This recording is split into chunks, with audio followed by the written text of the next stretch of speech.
கலைஞருடைய பிறந்த நாளுக்கு செம்மொழிக்கு என்ன சம்பந்தம்னு சில பேர் கூச்சம் இல்லாம கேட்கிறாங்க. ஒன்னு புரிஞ்சுக்கணும், இந்த தமிழ் அவருக்கு முன்னால இருந்ததா இல்லையா? ஏன் நம்முடைய மரியாதைக்குரிய பக்தவச்சலம் அவர்கள் முதலமைச்சராக இருந்த போது தமிழ் இல்லாமையா போச்சு? நம்முடைய மரியாதைக்குரிய பெருந்தலைவர் காமராஜர் அவர்கள் இருந்த போது தமிழ் என்ன இல்லாமையா போச்சு? ஏன் மூதறிஞர் ராஜாஜி உட்கார்ந்து இருந்தார் முதல்வரா, அப்ப கூட என்ன தமிழ் இல்லாமையா போச்சு? ஆனா அப்பெல்லாம் தமிழ் தமிழ் தமிழ் தமிழ் என்று மட்டுமே இருந்தது. டாக்டர் கலைஞர் முதல்வரான பிறகுதான் அது செம்மொழி என்று இந்திய அரசால் ஏற்றுக்கொள்ளப்பட்டது.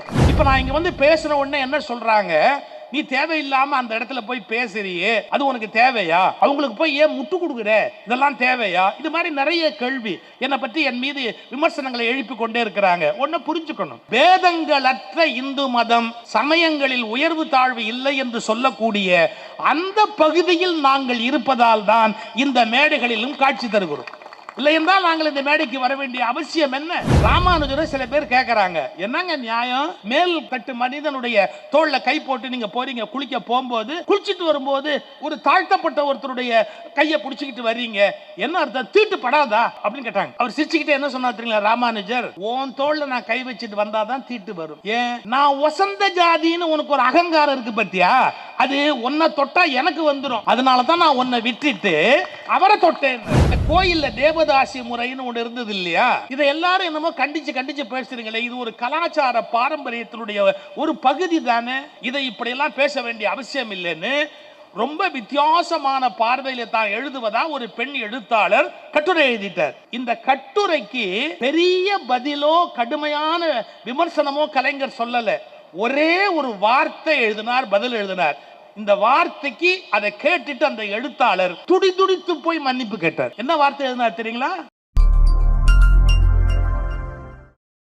அனைவருக்கும் என்னுடைய அன்பான வணக்கத்தையும், நம்முடைய வருகை தந்திருக்கிற மரியாதைக்குரிய மேயர் அவர்களையும் மற்றவர்களையும் வணங்கி வாழ்த்தி இந்த உரையை தொடங்குகிறேன். ரொம்ப அருமையாக முத்தமிழ் அறிஞர் அவர்களுடைய பெருமையினை, அவருடைய வசனத்தினுடைய ஆற்றலை, அவருடைய பேச்சினுடைய ஆற்றலை, அவருடைய பல்வேறு திறமைகளை இரண்டு இலக்கிய உலக ஆற்றல் வாய்ந்த பெண் பேச்சாளர்கள் அருமையாக எடுத்துரைத்தார்கள். அவர்களுக்கு நம்முடைய வாழ்த்தையும் பாராட்டையும் முதலில் நான் தெரிவித்துக் கொள்கிறேன்.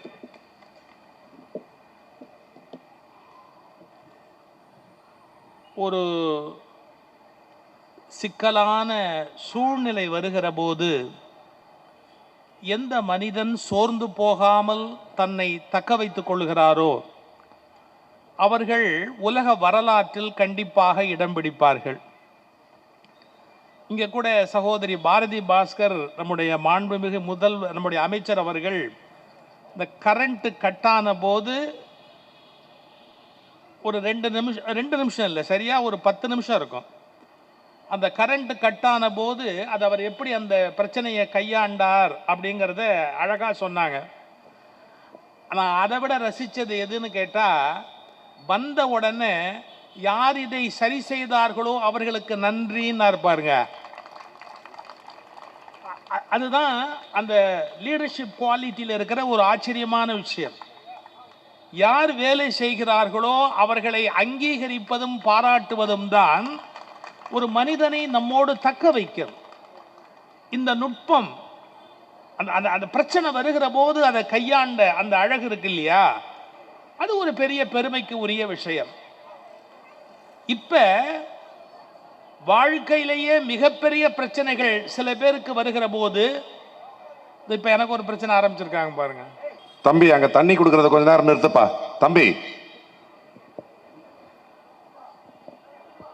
இப்பவும் என்ன திட்டுவாங்க, தவிச்ச வாய்க்கு தண்ணி கொடுக்காம கெடுத்து விட்டான்னு. என்னதான் சார், டாக்டர் கலைஞர் அவர்களுக்கு வாழ்க்கையில் வந்த சிக்கல் இன்னொரு தலைவருக்கு வர முடியாது. என்ன அது உங்களுக்கு தெரியும், எமர்ஜென்சி. ஒரு அரசியல் இயக்கத்தை நடத்தி கொண்டு வருகிறவர்கள், அவருடைய ஆட்சி வெளியேற்றப்பட்டு மிக மிக சோதனையான ஒரு இரும்பு கரத்துக்கு கீழே அத்தனை பேரும் சிரமப்படக்கூடிய ஒரு சூழ்நிலையில் அதை மனதில் தாங்கி கொண்டு ஆட்சி பறிக்கப்பட்ட பிறகு அவர் எப்படி இருந்தார் அப்படிங்கிறதெல்லாம் அவரோட நெருங்கி பழகியவர்களை கேட்டு பாருங்க. ஆனா நான் அதையெல்லாம் ஒரு பெரிய விஷயமா சொல்லலை. வருத்தம், இழப்பு, பிரிவு, வேண்டியவர்கள் சிறையில் இருக்கிற கொடுமை, இதெல்லாம் பெரிய விஷயம் இல்லை. அவர் எவ்வளவு வெற்றிகரமான தலைவன் என்பதை நீங்கள் எல்லாம் புரிஞ்சுக்கணும். எங்க தெரியுங்களா? யார் அவருடைய ஆட்சியை டிஸ்மிஸ் செய்தார்களோ அவர்களோடு பின்னால் கூட்டணி வைத்து தன்னோடு இணைத்து நிறுத்தினாரே, அதுதான் உண்மையான வெற்றி. That is called diplomacy. என்னை யார் குறை சொன்னார்களோ அவர்கள் என் பின்னால வந்து நிக்கணும். யார் அவரை குறை சொன்னார்களோ அவர்கள் அவர் பின்னால் வந்து நிற்கும்படியாக ஒரு காலத்தின் வரலாற்றை சக்கரத்தை மாற்றி காட்டுகிறார் அல்லவா? அதுதான் ஒரு தலைவனுக்கு இருக்கிற பிரம்மாண்டமான தகுதி, நினைச்சு பார்க்க முடியாத ஒரு தகுதி. இதெல்லாம் புரிந்து கொள்ள வேணும்னா நீங்க உலக தலைவர்களுடைய வாழ்க்கை வரலாறு எடுத்து படிக்கணும். மிக மிக சிக்கலான காலத்தில் அவர் தன்னை தக்க வைத்துக் கொண்டார். ஒன்று. ரெண்டாவது, இந்த ஜனநாயக என்று வருகிற போது தேர்தல் வெற்றி தோல்வி தவிர்க்க முடியாதது. நீங்க என்னதான் சரியா பண்ணியிருந்தாலும் உங்களை ஒருத்தர் அங்கீகரிப்பாங்க அப்படின்னு சொல்ல முடியாது.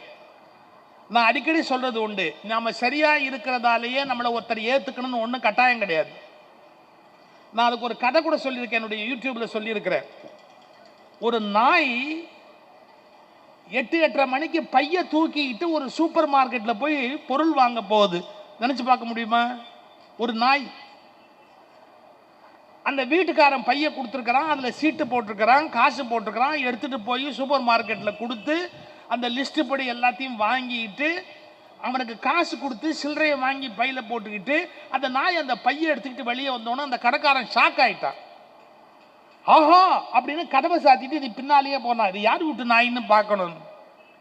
இது பஸ்ஸை பார்த்து நம்பர் பார்த்து ஏறுது. வெளிநாடுகள்ல எல்லாம் கண்டக்டர் கிடையாதுங்க, டிரைவர்கிட்டே தான் டிக்கெட்டு காசு கொடுக்கணும். அது காசு கொடுத்து டிக்கெட் வாங்கிக்குது. அது இறங்க வேண்டிய ஸ்டாப் வரும்போது வாழை ஆட்டுச்சு. என்ன அர்த்தம்? வண்டியை ஸ்டாப் பண்ணு அப்படின்னு வாழை ஆட்டுச்சு. அந்த டிரைவர் ஆச்சரியப்படுறாரு. இந்த சூப்பர் மார்க்கெட்காரன் பின்னாடியே போனவன் ஆச்சரியப்பட்டான். எல்லாத்த விட முக்கியம், ரோடு கிராஸ் பண்ணது சிக்னல் பார்த்து கிராஸ் பண்ணணும். ஏன்னா பல நாய் சிக்னலை மதிக்கிறதே இல்லை.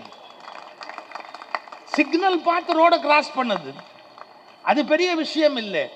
கரெக்டா அந்த வீட்டுக்கு வந்து காலிங் பெல் அடிச்சது.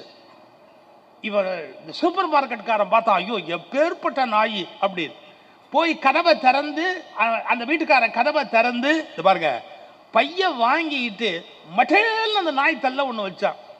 இந்த கடைக்காரன் கண்ணீர் விட்டா, ஏன்டா எவ்வளவு அறிவாளியா அது வேலை செய்யுது, அதை ஏன்னா அடிக்கிறேன். அவன் சொன்னான் பாருங்க ஒரு பதில். போகும்போதே வீட்டு சாவியை எடுத்துட்டு போன இதுக்கு 100 தடவை சொன்னேன், இந்த நாய்க்கு அது தெரியலன்னு. வேடிக்கைக்கு சொல்லல. இந்த உலகத்துக்கு நீங்கள் எது செய்தாலும் என்ன செய்தீர்கள் என்பதை யாரும் மனதில் வைத்திருக்க மாட்டார்கள். நீங்கள் என்ன செய்யவில்லை என்பதை சொல்லிவிட்டு இந்த நாய் இதை பண்ணிருக்கலாம் இல்ல அப்படிதான் கேட்பாங்க. இதான் உலகம். இந்த உலகத்துல நீங்க வாழ்ந்து ஜெயிச்சு மேல வர்றது என்ன ஈஸியா? நீங்க நல்லபடியாவே ஒரு காரியம் பண்ணுனா கூட உங்களை இன்னொருத்தர் ஏத்துக்கணும்னு கட்டாயம் கிடையாது. அதனால்தான் ஜனநாயக தேர்தல் முறையிலே திறமசாலியா இருக்கலாம், அறிவாளியா இருக்கலாம், நாட்டுக்கு நல்லதே பண்ணி இருக்கலாம், என்றாலும் மக்கள் சில சமயத்தில் அவங்க இஷ்டப்படி முடிவு பண்ணுவாங்க. காரணங்கள்லாம் சொல்ல முடியாது. அது மாதிரி தேர்தல் நேரங்களில் தோல்வி வந்த போது கூட ஒரு உலக ஆச்சரியம். நேற்று வரை முதலமைச்சராக இருந்த கலைஞர் அந்த தேர்தலில் அவருடைய இயக்கம் வெற்றி பெறாத போது மறுநாள் சோர்ந்திருப்பார் என்று பல பேர் நினைத்தார்கள். மாறுதலாக வழக்கம் போல் காலையில் வாக்கிங் புறப்பட்டார். அதில் ஒரு மனிதனுடைய தகுதி. ஆஸ் யூஷுவல் 4 மணிக்கு எழுந்து அவர் பாட்டுக்கு வாக்கிங் புறப்படுறார். என்ன ஆச்சரியம்? அது பெருசு இல்லை.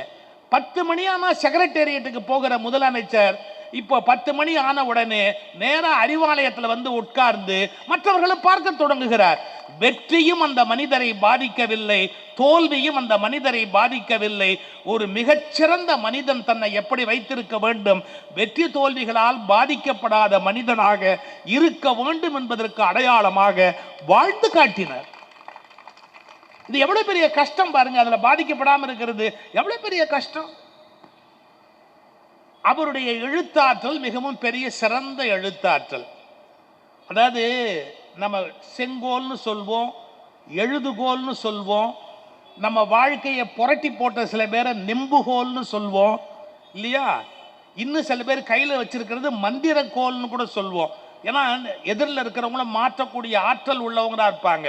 இது ஒரு பெரிய ஆச்சரியம் என்னன்னு கேட்டா, எழுதுகோல் வைத்திருந்தார், செங்கோல் வைத்திருந்தார், நலிந்த மக்களுக்கு நெம்புகோல் வைத்திருந்தார், எல்லோரையும் மயக்கக்கூடிய மந்திர கோலும் வைத்திருந்தார்.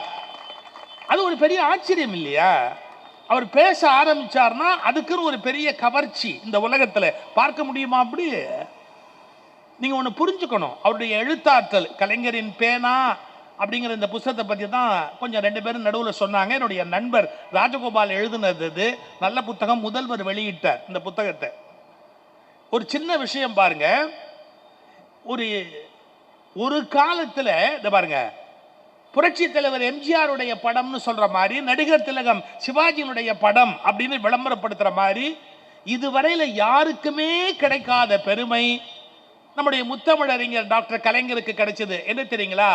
அவருடைய வசனம் என்று அந்த திரைப்படத்தினுடைய விளம்பரத்தில் போடுவாங்க. யாருக்காவது கிடைக்குமா அப்படி? அவருடைய வசனம் இந்த படத்தில் இடம்பெற்றிருக்கிறது என்பது ஒரு குறிப்பிடத்தக்க செய்தியாக, கொண்டாடப்படுகிற செய்தியாக மாற்றுகிற அளவுக்கு தன் எழுத்தாற்றலை அவர் வைத்திருந்தார். பரம ரசிகர். இவங்களும் சில பர்சனலான விஷயங்களை ரெண்டு பேருமே ஷேர் பண்ணாங்க. எனக்கே ஒரு ஆச்சரியமான ஒரு தகவல் ஒன்று உண்டு. நான் கல்கி தீபாவளி மலர்ல ஒரு கட்டுரை எழுதியிருந்தேன். அந்த கட்டுரை ஒரு சமய கட்டுரை. உண்மையிலேயே ராதா காதலன் அப்படின்னு வரும். கண்ணனை பற்றிய அஷ்டபதிங்கிற ஒரு நூல்ல இருக்கிற பாட்டுக்கு நான் ஒரு விளக்கம் எழுதி அந்த கட்டுரை எழுதியிருக்கிறேன். கல்கி தீபாவளி மலர்ல வருகிற கட்டுரை.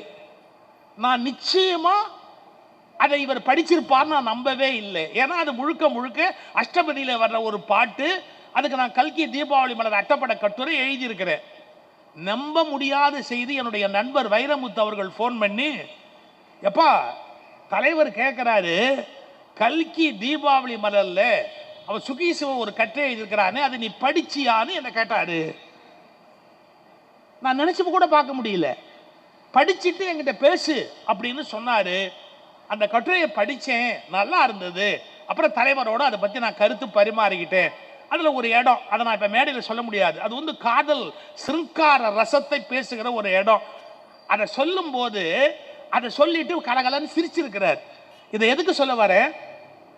முரசொலி பத்திரிகையில் அதை எடுத்து போட்டார். அதை விட ரொம்ப முக்கியம், நான் சொல்றது கற்பனையாக இருந்தால் அந்த தேதி முரசொலி எடுத்து பார்க்கலாம். ஒரு சமய கட்டுரை முரசொலிக்குள்ள வருவதற்கு வாய்ப்பே கிடையாது. அந்த கட்டுரை இலக்கிய தரத்தோடு இருந்ததால் தான் அதை படித்து ரசித்ததை அவர்கள் முரசொலியிலே வெளியிட்டார்கள். அந்த கட்டுரையை அப்படியே வெளியிட்டார்கள். இதை எதுக்கு சொல்ல வர? அது சமயம் என்பதை எல்லாம் தாண்டி அனுபவிக்கக்கூடிய இலக்கியம் அதில் இருக்கிறது என்று சொன்னால், அதை வஞ்சனை இல்லாமல் ரசிக்கக்கூடிய இதயம் அவரிடத்தில் இருந்த ஒரு தனித்த குணம். அதை நம்ம புரிந்து கொள்ள வேண்டும். இவர்களுடைய ஆற்றலையும் சிறப்பையும் அவருடைய எழுத்தாற்றலையும் சொல்லுவதற்கு நூற்றுக்கணக்கான சம்பவங்கள் இருக்கின்றன. நான் சொன்னேன் பாருங்கள், ஒரு சில நேரத்தில் அது நெம்புகோல், ஒரு சில நேரத்தில் அது செங்கோல், ஒரு சில நேரத்தில் அது மிக மிக கடுமையாக ஒரு சொல் அவரிடத்தில் இருந்து எழுத்திலே விழுந்தால் அது யாரை நோக்கி அந்த சொல்லை அவர் எழுதியிருக்கிறாரோ அவர்கள் வாழ்க்கை கதிகலங்கி போகிற மாதிரி ஒரு சொல்லை அவரால் பயன்படுத்த முடியும். நான் சொல்ல போகிற சம்பவம் ரொம்ப நெருடலான ஒரு சம்பவம். ஒரு பெண் எழுத்தாளர், அந்த எழுத்தாளர் ஒரு விஷயத்தை பற்றி கட்டுரை எழுதுகிறார். அவர் தன்னை சீர்திருத்தவாதியாக நினைத்து கொண்டு, ஒரு புரட்சியாளராக நினைத்து கொண்டு அந்த பெண் எழுத்தாளர் என்ன எழுதியிருந்தார்? என்ன இந்த கோயில்ல தேவதாசி முறைன்னு ஒன்று இருந்தது இல்லையா, இதை எல்லாரும் என்னமோ கண்டிச்சு கண்டிச்சு பேசுறீங்களே, இது ஒரு கலாச்சார பாரம்பரியத்தினுடைய ஒரு பகுதி தானே, கோயில்ல அப்படி இருக்கிறது அப்படிங்கிற ஒரு வாழ்க்கை முறை தானே, இதெல்லாம் ஏன் இவ்வளவு பெரிய சமூக புரட்சிங்கிற பேர்ல ரொம்ப கடுமையா எழுதி கடுமையா விமர்சிச்சு இதெல்லாம் தேவையா? அது கோயில் கலாச்சாரத்துல ஒரு சின்ன பகுதி தானே, இதை இப்படியெல்லாம் பேச வேண்டிய அவசியம் இல்லைன்னு ரொம்ப வித்தியாசமான பார்வையில தான் எழுதுவதா ஒரு பெண் எழுத்தாளர் கட்டுரை எழுதிட்டார். இந்த கட்டுரைக்கு பெரிய பதிலோ கடுமையான விமர்சனமோ கலைஞர் சொல்லல. ஒரே ஒரு வார்த்தை எழுதினார், பதில் எழுதினார். இந்த வார்த்தைக்கு அதை கேட்டுட்டு அந்த எழுத்தாளர் துடிதுடித்து போய் மன்னிப்பு கேட்டார். என்ன வார்த்தை எழுதினார் தெரியுங்களா? கோயிலில் இருக்கிற தேவதாசி முறையில் என்ன பெரிய தப்பு கண்டீங்க அப்படின்னு எழுதுனதுக்கு கலைஞர் ஒரு வரி எழுதியிருந்தார். அந்த கட்டுரை மிக நன்றாக இருந்தது, ஒரு தேவதாசியை எழுதியதை போல் இருந்தது. ஒரே வார்த்தை. அந்த அம்மா கதி கலங்கிட்டாங்க. நான் எவ்வளவு பெரிய தவறு பண்ணிட்டேன் அப்படிங்கறத அவங்க புரிஞ்சாங்க. ஏன் இந்த வார்த்தை அவங்களை காயப்பட்டணும்னு கேட்டாரு. நான் உங்களை பாராட்டி தானே சொல்றேன், அப்ப இந்த வார்த்தை ஏன் உங்களை காயப்படுத்துது? அப்போ அது மாற்றம் தேவைன்னு நாங்க சொன்னது சரிதான் புரிஞ்சு போச்சா இல்லையா? அந்த வார்த்தையை உங்களால தாங்க முடியல அப்படின்னு பிறகு அவர்கள் அதை கண்டித்து ஒரு நாவல் எழுதினார்கள். எதுக்கு சொல்ல வர? ஒரு வரியில், ஒரு சொல்லில், தன் பேனாவின் ஒரு எழுத்தில் ஒரு மனிதனை அவனுடைய துன்பத்தின் எல்லைக்கு கொண்டு போகக்கூடிய அளவுக்கு வலிமையான சொல்லாற்றல் அவரிடத்தில் இருந்த ஒரு மிகப்பெரிய ஆச்சரியம். அதே நேரத்தில் அவர்கிட்ட ஒரு வகையான அந்த என்ன சொல்றது, மரபுகளை மதிக்கிற பழக்கம், விமர்சிக்கிற பழக்கம் ரெண்டுமே இருந்தது. உங்களுக்கு தெரியும், ராமானுஜர் வாழ்க்கை வரலாற்று அவர் எழுதினார். எங்களுடைய அறநிலையத்துறையின் சார்பாக அது ஒரு அருமையான புத்தகமாக எங்களுடைய அமைச்சர் பெருமகனார் அவர்கள் ரொம்ப அற்புதமான ஓவியங்களோடு இந்த புத்தகத்தை வெளியிட்டார்கள். இதை எழுதும் போதே அவரிடத்துல 100 கேள்வி கேட்கிறாங்க. ஏன்? ராமானுஜர் வாழ்க்கை என்பது ஒரு சமய தலைவருடைய வாழ்க்கை. சமயம் என்பதில் இந்த இயக்கத்தினுடைய பார்வை வேறு. அதே நேரத்தில் சில இடங்கள், நெருடலான இடங்களும் அதில் வருவதற்கு வாய்ப்பு இருக்கிறது. அவரை பார்த்து ஒருத்தர் கேள்வி கேட்கிறாரு. இந்து பத்திரிகையில் அவரோடு ஒரு பேட்டி நடக்கிறது. ஆன்மீக குருக்களை பொறுத்தவரை அவர்கள் வாழ்க்கை வரலாற்றை விவரிப்பவர்கள் அதனை மிகைப்படுத்தி சொல்லி இருக்க வாய்ப்பு உள்ளது. ராமானுஜரை பற்றி இதுவரை எழுதப்பட்ட படைப்புகளில் உண்மை நிகழ்வுகள் எவை, புனைந்து கூறப்பட்ட விவரங்கள் எவை என்று ஒரு கதாசிரியர் என்ற முறையில் எப்படி பிரித்து பார்ப்பீர்கள்? இதை விட கடுமையா ஒரு கேள்வி கேட்கிறாரு. அதுல சில பகுத்தறிவுக்கு ரொம்ப பொருந்தாத பகுதி வந்தா அதை திரித்து எழுதுவீர்களா? உங்க இயக்கத்துக்கு தகுந்த மாதிரி அந்த வரலாற்றை திரித்து எழுதுவீர்களா அல்லது அப்படியே ஏற்றுக்கொண்டு எழுதுவீர்களா? அதுக்கு அவர் பதில் சொல்றாரு, ஒருவேளை என் மனம் ஒப்ப முடியாத இடங்கள் வந்தால் அதை விட்டு விட்டு கடந்து போவேனே ஒழிய அதை எழுதி காயப்படுத்துவது என் நோக்கம் அல்ல. எவ்வளவு தெளிவான ஒரு அணுகுமுறை! அவர் செய்த சமூக சீர்திருத்தங்கள் காரணமாக நான் ராமானுஜரிடத்தில் ஈர்க்கப்பட்டேன். இல்லாட்டி புரட்சி கவிஞர் பாரதிதாசன் பாடுவாரா? பாரதிதாசன் என்ன சொல்றாரு? இந்த உலகத்திலேயே சில விஷயம் சிலருக்கு மட்டுமே சொந்தம் என்று சொல்லிக் கொண்டிருந்த காலத்தில் அது உலகத்தில் எல்லோருக்கும் பொது. முக்தியோ சிலரின் சொத்தன இருக்கையில் இத்தமிழ்நாடு தன் அருந்தவ பயனாய் ராமானுஜனை ஈன்றது. யாரு? பாவேந்தர் பாரதிதாசன் பாடுறார். அதை மேற்கோள் காமிச்சு கலைஞர் சொல்றாரு, அப்போ பாவேந்தர் பாரதிதாசனை போன்றவர்கள் ராமானுஜரை கொண்டாடி இருக்கிறார்கள் என்றால் அதில் ஏதோ ஒரு நியாயம் இருக்கிறது என்றுதானே பொருள். அதனால் அது மாறுபடாதபடி சீர்திருத்த கருத்துக்களை அப்படியே நான் கொண்டு போவேன். அது மிகப்பெரிய மாற்றத்தை சமூகத்தில் ஏற்படுத்தும் என்றால் மகிழ்ச்சி அடைவேன். இல்ல ஒரு 2 இடம் சொல்ற பாருங்க. அப்படி என்ன ராமானுஜர் பெருசா சாதிச்சிட்டார்? அதாவது சமயம் மரபு என்பதில் மாற்றம் தானா நிகழணும். இந்த வார்த்தை ரொம்ப முக்கியங்க. யாரோ அடிச்சு தாக்கி அதுக்கப்புறம் அது நடந்தா அது புரட்சி ஆகும். வன்முறை இருக்கும், அதுல ரத்தம் இருக்கும், காயம் இருக்கும். ஆனா நாமளே சீர்திருத்தம் பண்ணிடலாம், இந்த தவறெல்லாம் வேண்டாம் அப்படின்னு அதற்குள்ளே இருக்கிறவங்களே சிந்திக்க தொடங்கிட்டா ரொம்ப அருமையான சீர்திருத்தங்கள் இயல்பாவே நடந்துரும். இந்த சீர்திருத்தம் வேணும்னு ஆசைப்பட்ட தலைவர் ராமானுஜர். மதம்னு ஒன்னே யாரையும் குறை சொல்லக்கூடாது. ராமானுஜர் எப்படி இருந்தார்னு சொல்றேன் பாருங்க. அவர் காவிரி ஆற்றுல குளிக்கிறதுக்கு போவார். காவிரி ஆற்றுல குளிக்க போகும்போது முதலியாண்டான்னு பேரு. முதலியாண்டான்னு ஒன்னு அவர் முதலியார்லாம் நினைச்சுக்காதீங்க. அவர் வைணவ அந்தன மரபை சார்ந்தவர். நல்ல கவனிங்க. காவிரி ஆத்துல குளிக்க போகும்போது அவரை கையில பிடிச்சிக்கிட்டு நடக்க முடியாம அவர் ஆத்துல குளிக்கிறதுக்கு போவார். ஆனா காவிரியில குளிச்சிட்டு வெளியில வரும்போது உறங்காவில்லி தாசர் அப்படிங்கிற ஒருத்தர், அவர் யார் தெரியுங்களா? நம்ம கணக்குப்படி ஷெட்யூல்டு ட்ரைப். இந்த வித்தியாசத்தை நீங்க கவனிக்கணும். குளிக்க போகும்போது ஒரு மேட்டுக்குடி தோழருடைய தோள் மேல கை போட்டு போறார். ஆனா குளிச்சிட்டு வரும்போது ஒரு ஷெட்யூல்டு ட்ரைப்னு சொல்லப்படுற உறங்காவில்லி தாசன் என்பவனை கையில பிடிச்சுக்கிட்டு ராமானுஜர் வர்றாரு. கொஞ்சம் யோசிச்சு பாருங்க. ஒரு அமைதியான புரட்சியை மதத்தில் ஏற்படுத்த வேண்டும் என்று ராமானுஜர் எப்படி விரும்பி இருக்கிறாரு. இன்னும் அந்த கதை ரொம்ப சுவாரஸ்யமான கதை. அந்த கதையை நீங்க கேட்டா மகிழ்ந்து போகணும்.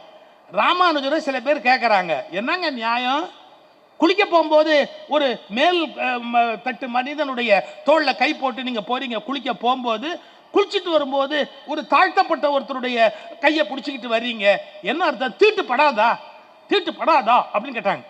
அவர் சிரிச்சுக்கிட்டே என்ன சொன்னார் தெரியுங்களா? ராமானுஜர், நீ ஒன்னு புரிஞ்சுக்கணும், உன் தோல்ல நான் கை வச்சுட்டு வந்தாதான் தீட்டு வரும். ஏன், நான் வசந்த ஜாதின்னு உனக்கு ஒரு அகங்காரம் இருக்கு பத்தியா, அது உன்னை தொட்டா எனக்கு வந்துடும். அதனால தான் நான் உன்னை விட்டுட்டு அவரை தொட்டேன். ஏன்னா அவருக்கு நான் வசந்தவன்கிற அகங்காரம் இல்லைன்னார். இதை மட்டும் புரிஞ்சுக்கிட்டா ரிலிஜனை கரெக்டா புரிஞ்சுக்கலாம். என்ன, கோயிலுக்குள் போகிறவன் நான் உயர்ந்தவன் என்று நினைத்தால் மதம் அழுக்காகிறது. நான் உயர்ந்தவன் என்ற எண்ணத்தை விட்டுவிட்டு இறைவனுக்கு அடக்கமானவன் என்று நினைத்தால்தான் மதமும் புனிதமாகிறது, மனிதனும் புனிதமாகிறார். இதை யார் விரும்பினா? ராமானுஜர் விரும்பினார். ராமானுஜர் விரும்பியதால் தான் ராமானுஜரை டாக்டர் கலைஞர் விரும்பினார். இந்த அருமையான வரலாற்றை எழுதி கொடுத்தார். இதுல நீங்க சில வசனங்கள் படிச்சு பார்த்தா, இதுக்கு உள்ள இருக்கிற சில வசனங்கள் பார்த்தா பிரமிப்பா இருக்கு. ஆனா ஒரு உண்மை சொல்லட்டுமா, முக்கியமான உண்மை, வைணவர்கள் மரபு வழி சிந்திக்கிற எந்த இடத்திலையும் தான் தன்னுடைய விருப்பப்படி மாற்றங்கள் பண்ணல. ஏன் பண்ணல? அது என்னுடைய நோக்கம் இல்லை. அதை நான் செய்து அவர்களை காயப்படுத்துவது என்னுடைய நோக்கம் இல்லை. ஆனா அதே நேரத்தில் ராமானுஜர் செய்த புரட்சிகளை எல்லாம் மறக்காம அதுல அருமையான வசனத்துல இட்டு அதை எழுதி காட்டுகிறார். இன்னும் ஒரே ஒரு இடம் சொல்ற பாருங்க. அவருக்கு ஒரு சீடர் வரார். யாரு? ராமானுஜருக்கு ஒரு சீடர் வரார். இவர் சொல்ல சொல்ல உரை எழுதிக்குவார். அந்த ராமானுஜருடைய சிஷ்யரு உரை எழுதிக்குவார். ஒரு தடவை ஏதோ ஒரு பாசுரத்துக்கு விளக்கம் சொல்றார் ராமானுஜர். அப்படி விளக்கம் சொல்ற போது அவர் சொன்னாரு, இல்ல இல்ல இல்ல, நீங்க சொல்ற உரை தப்புன்னார். கவனிக்கணும். சீனியர் ராமானுஜர், அவர் தான் ஆசிரியர். அவர் பாட்டுக்கு உரை சொல்லிக்கிட்டு இருக்கிறாரு. அவரோட ஜூனியர், அவர்கிட்ட வேலை பார்க்கிறவர், சிஷ்யரா இருக்கிறவர், அவர் சொல்றாரு உங்க உரை தப்பு அப்படின்னு. கேட்ட உடனே ராமானுஜருக்கு கோபம் வந்துருச்சு. எழுது, மரியாதையா எழுது, நான் சொல்றேன் எழுது அப்படின்னார். முடியாதுன்றார். நீர் சொல்ற உரை தப்பு, நீர் சொல்ற உரையை ஏத்துக்க மாட்டேன், தப்பு அப்படின்னார். உடனே ராமானுஜர் என்ன பண்ணார்? கோபம் வந்து காலால சீடனை எட்டி உதைச்சுட்டார். தப்பக்குன்னு அப்படி எட்டி உதைச்சிட்டார். உதைச்ச உடனே அவன் ஒரு மூலையில போய் விழுந்தான். இவர் உதைச்ச உதையில எந்திரிச்சு ராமானுஜர் கோச்சிக்கிட்டு போயிட்டார். ஆனா ராத்திரி தூங்க போகும்போது ராமானுஜருக்கு ஒரு உறுத்தல், நம்ம சிஷ்யனை உதைச்சிட்டோமே, காலால உதைச்சிட்டோமே, எட்டி உதைச்சோமே, ஐயோ தப்பு பண்ணிட்டோமேன்னு விடிய காலை எந்திரிச்ச உடனே அதுக்குள்ள அவருடைய மைண்ட் மாறி போச்சு. நான் சொன்ன உரை தப்பு, அந்த சிஷ்யன் சொன்ன உரை தான் கரெக்ட். கொஞ்சம் யோசிச்சு பாருங்க. அகங்காரத்துல என் வார்த்தை தான் கரெக்ட்னு ராமானுஜர் பேசல. என் சிஷ்யனா இருந்தாலும் அவன் சொன்ன வார்த்தை தான் கரெக்ட், அதான் கரெக்ட், நான் தப்பா என்னுடைய உரையை சொல்லிட்டேன், அவங்ககிட்ட போய் மன்னிப்பு கேட்கணும், அவனை எழுத சொல்லிடலாம் அப்படின்னு காலையில புறப்பட்டு வந்து பார்த்தா வீட்டுக்குள்ள அவன் இல்லைங்க. அவன் அந்த வீட்டுக்குள்ள இல்லை. தேடி பார்த்தா அந்த மூலையில ஒரு ஓரத்துல கிடக்குறான். அவனை பார்த்து ராமானுஜர் சொன்னார், ஏண்டா நேத்திக்கு நான் உதைச்சப்ப நீ அங்க போய் விழுந்த, அப்புறம் ஏண்டா அங்கேயே இருக்கிற, எந்திரிச்சு வர வேண்டியதானு. அவன் எவ்வளவு அன்பான சீடன் பாருங்க. விளக்கு மாற்றை எரிந்த இடத்திலேயே விளக்குமாறு கிடப்பது போல் நீங்கள் என்னை எங்கு எரிந்தீர்களோ அங்கேயே இருக்கிறேன். வீட்டில் ஒரு ஜடப்பொருளை தூக்கி போட்டா அது எங்க இருக்குமோ அது மாதிரி நீ என்னை எட்டி உதைச்சல்ல, அதே இடத்துல இருக்கிறேன். ஓடி போய் ராமானுஜர் அவனை கட்டி தழுவி கண்ணீர் விட்டு உன்னுடைய அன்புக்கு முன்னால நான் ஒன்றுமற்றவன், உன்னுடைய அன்புக்கு முன்னால நான் ஒண்ணுமே இல்லடா, நீ எவ்வளவு பெரிய மனிதன் தெரியுமா, நீ சொன்ன உரைதான் சரி, நான் ராத்திரியெல்லாம் யோசிச்சு பார்த்தேன். நல்ல கவனிங்க, இந்த காட்சியை கண்ணில் கண்ணீர் வரும்படியாக இந்த நூலில் அவர் அப்படியே பதிவு செய்திருக்கிறார். அப்போ நல்ல இடங்களை தேர்ந்தெடுத்து ஏன்னா ராமானுஜர் வாழ்க்கையில நிறைய இருக்கு, கடல் மாதிரி இருக்கு. ஆனா ராமானுஜர் சாதி செருக்கு கூடாது என்று சொன்னவர், ஜாதி செருக்கு கூடாது என்று சொன்னவர்.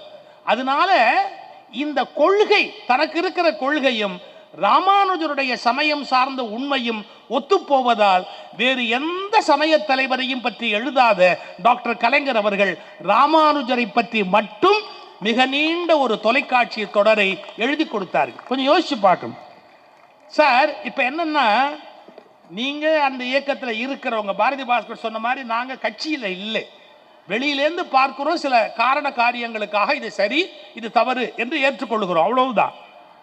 நல்ல நீங்க புரிந்து கொள்ள வேணும். இப்ப நான் இங்க வந்து பேசுற உடனே என்ன சொல்றாங்க, நீ தேவையில்லாம அந்த இடத்துல போய் பேசுறியே, அது உனக்கு தேவையா, அவங்களுக்கு போய் ஏன் முட்டு கொடுக்குற, இதெல்லாம் தேவையா, இது மாதிரி நிறைய கேள்வி என்னை பற்றி என் மீது விமர்சனங்களை எழுப்பி கொண்டே இருக்கிறாங்க. ஒன்னு புரிஞ்சுக்கணும், இந்த இந்து மதம்ங்கிற வார்த்தையை சொன்ன உடனேயே அது ஒரே தன்மையில் நீங்க அர்த்தம் பண்ணக்கூடாது. அதுல ரெண்டு முக்கியமான பிரான்ச் இருக்கு. என்ன?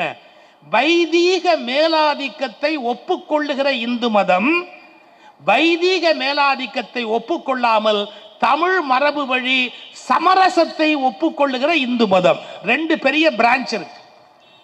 இது யாருக்கும் தெரியல. வைதீக மேலாதிக்கத்தை ஒப்புக்கொள்ளுகிற இந்து மதம்னு ஒரு பிரிவு இருக்கு. வைதீக மேலாதிக்கத்தை ஒப்புக்கொள்ளாமல் சமரசத்தை போதிக்கிற, தமிழை ஏற்றுக்கொள்ளுகிற இந்து மதம்னு ஒரு பெரிய பிரிவு இருக்கு. ஆழ்வார்கள் வாக்கு முக்கியம், நாயன்மார்கள் பாடல் முக்கியம், தமிழ் முக்கியம், அந்த சமத்துவம் முக்கியம், உயர்வு தாழ்வற்ற ஒரு நிலை வேண்டும் என்று சொல்லுகிற ஒரு நுட்பமான ஒரு இந்து சமய பிரிவு இருக்கு. ஆனா இன்னைக்கு போட்டு அடிக்கிறாங்க, வெளியிலேயே தெரியக்கூடாது, அது எப்படி வெளியே தெரியக்கூடாது அப்படின்னு நினைக்கிறாங்க. ஆனா நல்ல தெளிவா தெரிஞ்சுக்கங்க, வேதங்களற்ற இந்து மதம், சமயங்களில் உயர்வு தாழ்வு இல்லை என்று சொல்லக்கூடிய அந்த பகுதியில் நாங்கள் இருப்பதால் தான் இந்த மேடைகளிலும் காட்சி தருகிறோம். இல்லை என்றால் நாங்கள் இந்த மேடைக்கு வர வேண்டிய அவசியம் என்ன? எங்களுக்கு அரசியல் இயக்கங்களோடு என்ன தொடர்பு இருக்கிறது? அதை நோக்கி உடனே அவங்க என்ன நினைக்கிறாங்க, இந்த இயக்கத்துக்கு ஒரு முத்திரை குத்தணும், என்ன நாஸ்திகம் நாஸ்திகம் நாஸ்திகம் அப்படின்னு ஒரு முத்திரை குத்தணும்னு. அது முடியாதுன்னு தான் முருகன் மாநாட்டிலேயே அவர் முறியடிச்சு காமிச்சிட்டார்ல, அதெல்லாம் நடக்காது அப்படிங்கிறதெல்லாம் முறியடிச்சு காமிச்சிட்டார்ல. பேரறிஞர் அண்ணாவே இதுக்கு கொள்கை வகுக்கிற போது, இனிமே நம்ம நாஸ்திகம் பேசி நேரத்தை வீண் பண்ணவானா, ஒன்றே குலம் ஒருவனே தேவன்கிற கான்செப்டை ஏற்றுக்கொள்வோம்னு முடிவு பண்ணிட்டார்ல. அதை நோக்கி கொண்டு செலுத்த வேண்டும் என்ற எண்ணத்தில் போகிற போது எதுக்கு தேவையில்லாம அதையே திருப்பி திருப்பி சொல்லிக்கிட்டு இருக்கணும்? அதாவது அப்படி இருந்தாதான் அவங்களால இந்த நினைக்கிற அரசியல் பண்ண முடியும். அப்படியெல்லாம் இல்லாம இவங்களும் நிறைய மாற்றங்களுக்கு வந்துட்டா அவங்க நினைக்கிற மாற்றங்களை பண்ண முடியாதுன்னு நினைக்கிறாங்க. இதை மாற்றுவதற்கு ஒரு பெரிய மைல்கல்லாக விளங்கியது ராமானுஜர் என்கின்ற டாக்டர் கலைஞர் அவருடைய படைப்பு. அதை அறநிலையத்துறை வெளியிட்டு காலம் உள்ள வரை இந்த சமய உலகம் அந்த மனிதருக்கு எவ்வளவு பெரிய ஒரு தொடர்போடு இருக்கிறது என்பதை அவர்கள் நிலைநாட்டி இருக்கிறார்கள். அது பாராட்டப்பட வேண்டிய ஒன்று. இதை தாண்டி இன்னொரு கோணத்தில் நாம சிந்திக்க வேண்டிய ஒரு பகுதி இருக்கிறது. இது செம்மொழி நாள் என்று இப்போது அரசு நமக்கு அறிவித்திருக்கிறது. கலைஞருடைய பிறந்த நாளுக்கு செம்மொழிக்கு என்ன சம்பந்தம்னு சில பேர் கூச்சம் இல்லாம கேட்கிறாங்க. ஒன்னு புரிஞ்சுக்கணும், இந்த தமிழ் அவருக்கு முன்னால இருந்ததா இல்லையா? இருந்தது. ஏன் நம்முடைய மரியாதைக்குரிய பக்தவச்சலம் அவர்கள் முதலமைச்சராக இருந்த போது தமிழ் இல்லாமையா போச்சு? நம்முடைய மரியாதைக்குரிய பெருந்தலைவர் காமராஜர் அவர்கள் இருந்த போது தமிழ் என்ன இல்லாமையா போச்சு? இருந்தது. ஏன் மூதறிஞர் ராஜாஜி உட்கார்ந்து இருந்தார் முதல்வரா, அப்ப கூட என்ன தமிழ் இல்லாமையா போச்சு? இருந்தது. ஆனா அப்பெல்லாம் தமிழ் தமிழ் தமிழ் தமிழ் என்று மட்டுமே இருந்தது. டாக்டர் கலைஞர் முதல்வரான பிறகுதான் அது செம்மொழி என்று இந்திய அரசால் ஏற்றுக்கொள்ளப்பட்டது.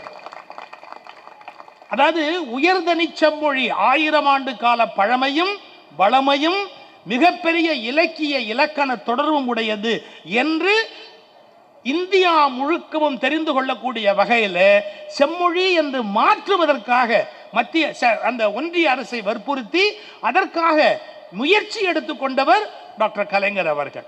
அப்ப அவருடைய பிறந்த நாளை செம்மொழி நாள்னு சொல்றதுல என்ன தவறு இருக்கு? நான் இப்ப மூணையும் சேர்த்து ஒரே ஊமையா சொல்லிடுறேன். தமிழுக்கு ஒரு சிறப்பு உண்டுங்க, தமிழுக்கு ஒரு சிறப்பு உண்டுங்க, டாக்டர் கலைஞருக்கும் ஒரு சிறப்பு உண்டுங்க. அதே மாதிரி இன்னொரு பொருளுக்கும் ஒரு சிறப்பு உண்டு. நான் கடைசியா சொல்றேன். தமிழுக்கு என்ன சிறப்புன்னு கேட்குறீங்களா? தமிழுக்கு ஒரு 2000-3000 வருஷத்துக்கு முன்னாலேருந்து சில வார்த்தைகளை அப்படியே காப்பாற்றி இன்னைய வரைக்கும் அந்த வார்த்தைகளை அப்படியே வச்சிருக்கோம். அவசியம் ஏற்படுற போது அந்த வார்த்தைகளை மாற்றிக்கும். எப்படி இது பாருங்க, நீங்க பார்த்த காலத்தில் தான் கம்ப்யூட்டர்னு ஒன்று வந்திருக்கு. உங்களுடைய வளர்ச்சி காலத்தில் தான் நீங்க ஆகாய விமானத்தை இப்படி பார்க்குறீங்க. இதெல்லாம் முதல்ல வரல. ஆனா தமிழ் அதனுடைய ஆரம்ப காலத்திலேருந்து இப்ப மாறிக்கொண்டே வருகிற கருவிகளுக்கு வெளிமொழிகளை போல இரவல் வார்த்தையை நம்பி இருக்கா, சொந்த மொழியை நம்பி இருக்கா? ஒரு உதாரணம் சொல்றேன். கம்ப்யூட்டர் அப்படிங்கறத உலக மொழிகள் எல்லாம் எப்படி போட்டிருக்காங்க அப்படின்னு கூகுளுக்கு போங்க. இந்த உலகத்துல கிட்டத்தட்ட செல்வாக்கா இருக்கிற மொழிகள் ஒரு 300 மொழி இருக்கு. மற்றதெல்லாம் இருக்கு, ஆனா இருந்தும் இல்லை. அந்த மாதிரி இந்த செல்வாக்கா இருக்கிற மொழியிலெல்லாம் கம்ப்யூட்டர் அப்படிங்கிறத என்ன மாதிரி சொல்றாங்க ஜப்பான்ல, மற்ற மொழிகள் எல்லாம் போய் கேட்டு பாருங்க. நீங்க எங்க பார்த்தாலும் ஒரு பெரிய ஆச்சரியம். என்ன, அதை கொஞ்சம் கொஞ்சம் மாத்திருப்பாங்க. கம்ப்யூட்டர், கம்ப்யூட்டர், கம்ப்யூட் இதை ஒன்று போட்டிருப்பாங்க அந்தந்த மொழியில. அந்த கம்ப்யூட்டருங்கிற அந்த ஸ்ட்ரக்சரை மாற்ற முடியாது. அந்த பெயர் சொல்லுக்கு வேற ஒரு பெயர் கிடையாது.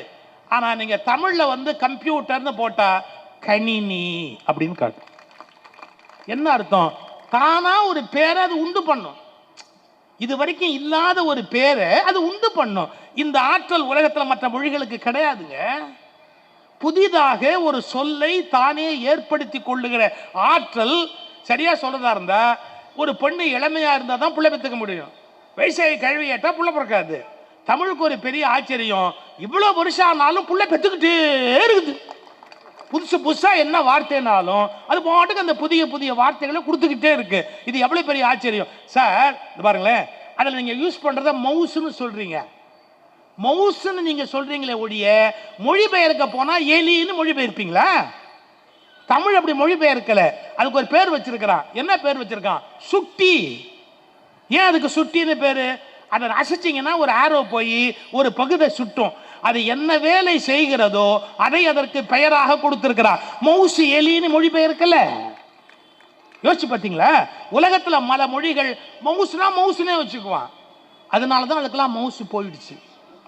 ஆனா இந்த தமிழுக்கு மவுஸ் போகவே மாட்டேங்குது. ஏன்னா அதை சுட்டின்னு சொல்லுது சார். இந்த ஸ்கேன் அப்படின்னு இங்கிலீஷ்ல சொல்றோம் இல்லையா, ஸ்கேன் அப்படி. இங்க தமிழ்ல நீங்க ஸ்கேன்ங்கிறதுக்கு போட்டு பாருங்க. என்ன? வருடி. வருடி. அது இப்படி வருடி பார்க்குது இல்லை, வருடி அப்படி தடவி பார்த்து அது என்னன்னு வெளிப்படுத்துது இல்லை, வருடி. என்ன அர்த்தம் தெரியுங்களா? வேறு மொழி சொற்களை அப்படியே பிணந்தூக்குகிற பல மொழிகளுக்கு மத்தியில், எப்படி வேறு மொழி சொற்களை அப்படியே பிணம் தூக்குகிற மொழிகளுக்கு மத்தியில் சொந்த சொல்லை பெற்றெடுக்கக்கூடிய ஒரு தனி சிறப்பு தமிழுக்கு மட்டும் உண்டு. இப்ப அந்த தமிழுக்கு எதனால அது வந்தது கொஞ்சம் யோசிச்சுக்கோங்க. தன்னை புதுப்பித்துக் கொள்ளுகிறது. பழசு அப்படியே நின்று போயிடல, தன்னை புதுப்பிச்சுக்குது. இப்ப என்ன தேவை அதுக்கு தகுந்த மாதிரி தன்னை மாத்திக்குது. புதிய சொற்களை உண்டு பண்ணது, புதுசா ஒரு வடிவத்தை எடுத்துக்குது. இது அப்படியே மனசுல வச்சுங்க. 70 வருடம் இந்த உலகத்துல வாழ்ந்த மனிதர் உங்க வீட்டுக்குள்ள இருந்தா நீங்க போய் பாருங்க.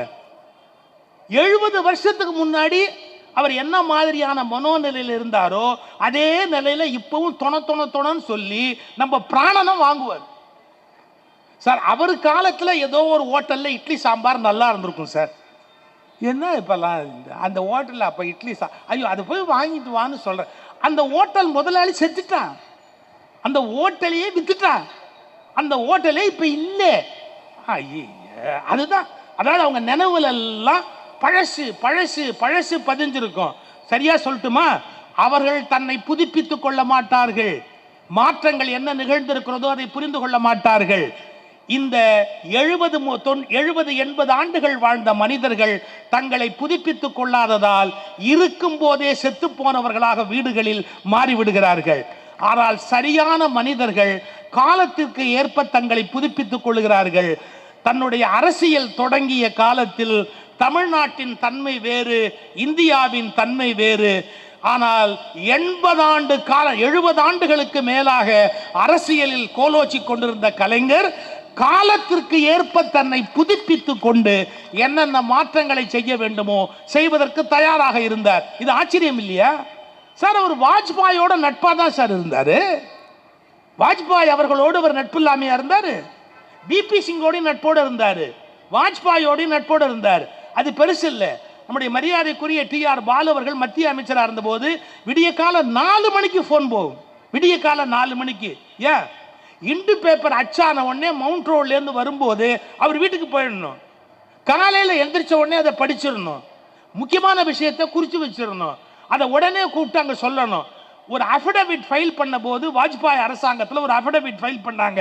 அது சரியில்லை, அதை மாற்ற சொல்லணும் அப்படிங்கிறத மாண்புமிகு டிஆர் பாலுக்கு விடிய கால 4 மணிக்கு எழுப்பி சொன்னாராம். எப்பா நீ அந்த இந்து பேப்பர் படிச்சிட்டியா? இன்னும் படிக்கலை. போய் இல்லைங்க இங்கே டிரைவர்லாம் வரமாட்டாங்க, பனி ஊர் லேட் ஆகும், அதெல்லாம் இல்லை, நீ கார் எடுத்துக்க, ஓட்டிக்கிட்டு போ, எங்கே கடை திறந்துருக்கோ பேப்பர் எடுத்து படிச்சுட்டு அந்த ஆர்டிக்கலை படி, அது தவறு, அதுக்கு அஃபிடவிட் மாற்றி போடணும், எப்படி போடணுங்கிறத 10 மணிக்குள்ளே நான் அனுப்புகிறேன். எப்படி அஃபிடவிட் போடணுங்கிறத 10 மணிக்குள்ளே நான் அனுப்புகிறேன். யோசிச்சு பாருங்க, விடிய கால 4 மணிக்கு எழுந்துச்சு பேப்பரை படித்து அதுக்கு மாற்றி என்ன போடணும் அப்படின்னு நினைக்கிற அளவுக்கு தன்னை எவ்வளவு ஆக்டிவாக வச்சுக்கிட்டாரு. சரி, அவர் பெரிய கல்லூரிக்கு போய் படிச்சாரா? இல்லை. ஆனால் ஒன்று தெரிஞ்சுக்கணும், இந்த கல்லூரியில் போய் எம்ஏ பிஹெச்டி டாக்டரேட் வாங்குறான் பாருங்க, அவன் தான் அதிகமாக படிக்கவே மாட்டான். ஏன்னா நம்ம எம்ஏ முடிச்சிட்டோம், நம்ம டாக்டரேட் வாங்கிட்டோம், இனிமே படிக்கிறதுக்கு ஒன்றும் இல்லைன்னு நினைப்போம். ஆனால் அந்த காலேஜ் போகாமல் வந்தாங்க பாருங்க அந்த ஆட்கள், நம்ம படிக்கலை இன்னும் படிக்கணும், நம்ம படிக்கலை இன்னும் படிக்கணும், நம்ம படிக்கலை இன்னும் படிக்கணும் அப்படின்னு எம்ஏ பிஹெச்டியை விட அதிகமாக யார் படிப்பானா அது மாதிரி தான். நான் இவருக்கா மட்டுமே சொல்லலை, ஜெயகாந்தன் அந்த மாதிரி ஒரு கேரக்டர். ஜெயகாந்தனால பெரிய கல்விக்கு போக முடியல, நல்லா படிப்பார். மாப்போசி ஐயா அது மாதிரி, அவர் படித்த மாதிரி இன்னொருத்தர் படிக்க முடியாது. டாக்டர் கலைஞர் அதே மாதிரி தன் வாழ்நாள் முழுவதும் படிப்பதற்கு அவர் நேரத்தை ஒதுக்கி கொண்டே இருந்தார். ஏன்? நம்ம தான் எம்ஏ முடிச்சிட்டோமே டாக்டரேட் முடிச்சிட்டோமேன்ற எண்ணம் கிடையாது. படிக்கணும், இன்னும் படிக்கணும், இன்னும் படிக்கணும், இன்னும் படிக்கணும், அந்த ஆர்வம் இருந்துகிட்டே இருக்கும். இதெல்லாம் ஒரு பெரிய வியப்பு இல்லையா? கொஞ்சம் யோசிச்சு பாருங்க. தன்னை புதுப்பித்துக் கொள்ளுதல். இப்ப நான் சொன்ன தாட்டை முடிச்சிடுறேன். தமிழுக்கு என்ன சொன்னேன்? காலந்தோறும் தன்னை புதுப்பித்துக் கொண்டு அந்த காலத்துக்கு ஏற்ற சொற்களை உருவாக்கி கொண்டு உயிர்ப்போடு இருத்தல் தமிழின் குணம். காலமாற்றத்தை கணித்து அந்த காலமாற்றத்திற்கு ஏற்ப அரசியல் செய்து காலமாற்றத்திற்கு ஏற்ப தன்னை வகுத்து கொண்டு புதுப்பித்துக் கொண்ட தலைவர் டாக்டர் கலைஞர். தமிழ் போலவே தன்னை புதுப்பித்துக் கொண்டவர். இதை விட ஆச்சரியமான இன்னும் உதாரணம் சொல்லட்டுமா? எவ்வளவு காலமானாலும் வானத்தில் இருக்கிற சூரியன் நம்மளை விட பழசு தானே. இந்த பூமி எங்கேருந்து வந்தது? சூரியன்லேருந்து தானே வெடிச்சு வந்தது. அப்போ இந்த பூமிக்கு என்ன வயசோ அதை விட வயசு கூட. சொல்ல கவனிங்க, இந்த பூமிக்கு என்ன வயசோ அதை விட வயசு கூட. ஆனால் இன்னும் அது இளமையாக தான் இருக்கு. ஏன்? தன்னுடைய அணுக்களை வெடித்து வெடித்து தன்னை புதுப்பித்து கொண்டே இருப்பதால் இந்த உலகத்துக்கு அவசியமான ஒன்றாக தன்னை வைத்திருக்கிறது. 3 விஷயத்தை சமமா வைங்க. தமிழ் தன்னை புதுப்பித்துக் கொள்ளுகிறது, டாக்டர் கலைஞர் தன்னை புதுப்பித்துக் கொண்டவர், சூரியன் தன்னை புதுப்பித்துக் கொண்டது. அதனால் தான் இது 3ம் ஒரே நேர்கோட்டில், தமிழ், கலைஞர், சூரியன் என்கிற 3ம் ஒரே நேர்கோட்டில் இயங்கிக் கொண்டிருக்கின்றன. சார், சினிமா லேட்டஸ்டா வர்ற சினிமா பார்ப்பார், லேட்டஸ்டா வர்ற பத்திரிகை படிப்பார், லேட்டஸ்டா வரக்கூடிய அந்த யார் எழுத்தாளர் அவர் யாருங்கிறது அவருக்கு தெரியும். இன்னைக்கு வந்த எழுத்தாளர் யாரு அவருக்கு தெரியும். இப்படி தன்னை புதுப்பித்துக் கொண்டே வந்த ஒரு மனிதரை நாம் பார்ப்பது சுலபம் அல்ல. இதுல நிறைய என்னுடைய நண்பர் ராஜகோபால் எழுதியிருக்கிறாரு. கலைஞருடைய கவிதை, கலைஞருடைய எழுத்தாற்றல், சங்க இலக்கியத்தில் அவருக்கு இருந்த ஆர்வம், பல நூல்களை அவர் படித்த பெருமை, கவியரசர் கண்ணதாசனோடு அவருக்கு இருந்த தொடர்பு, அவருடைய கேலி, கிண்டல், நகைச்சுவை உணர்வு, எல்லாவற்றிற்கு மேலான புரட்சி உணர்வு எல்லாத்தையுமே இந்த புத்தகத்தில் அவர் அடிக்கோடிட்டு காட்டியிருக்கிறார். நான் மிக நீண்ட உரையை மேலும் நீட்டிக்க விரும்பவில்லை. ஒரே ஒரு வார்த்தை சொல்லி நான் இந்த உரையை நிறைவு செய்ய விரும்புகிறேன். ஒரு மனிதனாக பிறந்து மனிதனாக மட்டும் வாழாமல் ஒரு மனிதனாக பிறந்தவர் ஒரு வரலாறாக வாழ்ந்ததுதான் அவருடைய தனிப்பெரும் சிறப்பு. ஏன்னா எத்தனை இயக்கங்களை அவர் பார்த்துட்டார் அந்த காலகட்டத்தில். இயக்கத்தை தொடங்குற போது மத்தியில் இருந்த அமைப்பு வேறு, அப்போது இருந்த காங்கிரஸ் பேர் இயக்கம்.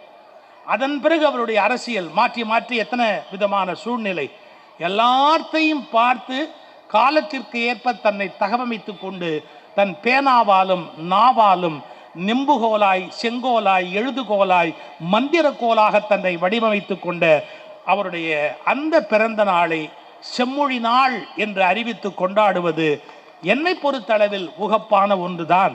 தமிழுக்கென்றே வாழ்ந்த ஒரு தனித்தலைவன், தமிழருக்கு என்றே வாழ்ந்த ஒரு பெரிய தனித்தலைவன், அப்பேற்பட்டவருடைய அந்த நாளை மிகச்சிறப்பாக கொண்டாடுகிற நம்முடைய அமைச்சர் அவர்களையும் அவரோடு தோளோடு தோள் நிற்கிற அனைவரையும் வணங்கி வாழ்த்தி விடைபெறுகிறேன். நன்றி, வணக்கம்.